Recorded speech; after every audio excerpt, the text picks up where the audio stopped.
जितना हम लोग आगे बढ़ते जा रहे हैं यहाँ पे मौसम ठंडा होता चला जा रहा है, क्योंकि जो बांझ है चारों तरफ, यहाँ पर मुझे केवल बांझ ही बांझ इस समय दिख रहा है। बांझ के जो पेड़ हैं, और बांझ के पेड़ होने का मतलब है कि ठंडक होना।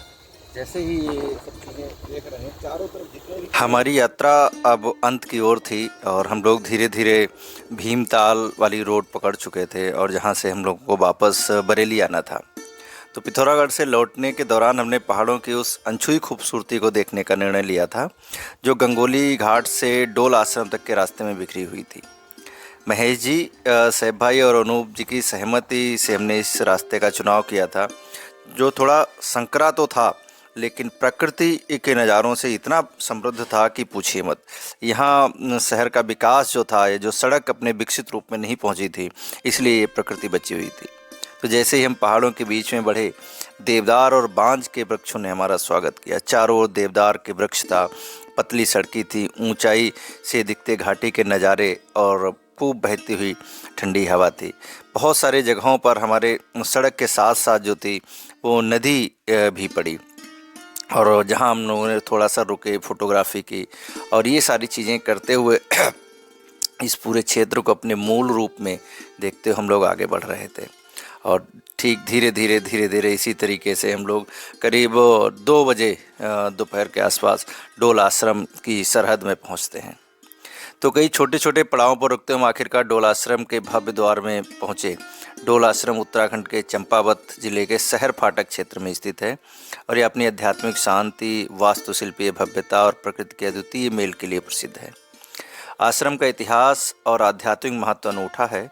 यह स्थान सनातन धर्म के विभिन्न पहलुओं को समझने और उन्हें सहेजने के लिए समर्पित है। यहाँ योग, ध्यान और वेदों की शिक्षाओं का अध्ययन किया जाता है। आश्रम का प्रमुख आकर्षण इसकी वास्तुकला, जो परंपरागत पहाड़ी शैली और आधुनिकता का सुंदर संगम है।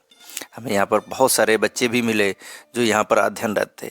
वह जितनी अच्छी संस्कृत बोल रहे थे, यानी जितना अच्छा संस्कृत का ज्ञान था, उतने ही अच्छे अन्य जो विषय, आधुनिक विषय हैं, उनमें भी वो पारंगत दिख रहे थे। कक्षा 7 के एक बच्चे से हम लोगों का जो वार्तालाप था वो इसका द्योतक है। आश्रम के अंदर जैसे ही हमने कदम रखा, एक अजीब सी शांति, एक बड़ा ही सुकून वाला वातावरण मिला। हरियाली से चारों तरफ ढकी पहाड़ियाँ थी। आश्रम के चारों ओर देवदार और बांझ की छाया थी और उनके बीच में बहती ठंडी हवा यात्रा की सारी थकान मिटा चुकी थी। और वास्तव में ये हम लोगों का अनुभव रहा है कि देवदार की जो खूबसूरती है, उसके साथ जो बांझ का ठंडापन है, बांझ जो मॉइस्चर इकट्ठा करता है, जहाँ जहाँ बांझ के पेड़ मिलते हैं, पहाड़ में पूरा एकदम ठंडी का अनुभव होता है। तो बांझ के बीच से चलना और देवदार के बीच से गुजरना एक ऐसा स्वर्गीय अलौकिक अनुभव था जिसको हम शब्दों में बयान नहीं कर सकते हैं। हालांकि हम लोगों की योजना थी कि आश्रम में रात गुजारेंगे, लेकिन दुर्भाग्यवश हम लोगों को वहाँ पर ये व्यवस्था नहीं मिल पाई। वहाँ के व्यक्ति से ये जानकारी हुई कि हमको 1 हफ्ता 10 दिन पहले ऑनलाइन बुकिंग करनी पड़ती है, तब जाके ये चीज़ें मिल पाती हैं।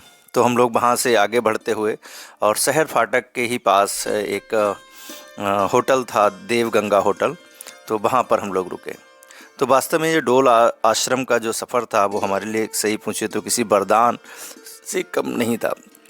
और इस यात्रा में हम लोगों ने किसी भी प्रकार की कोई प्लानिंग नहीं की थी।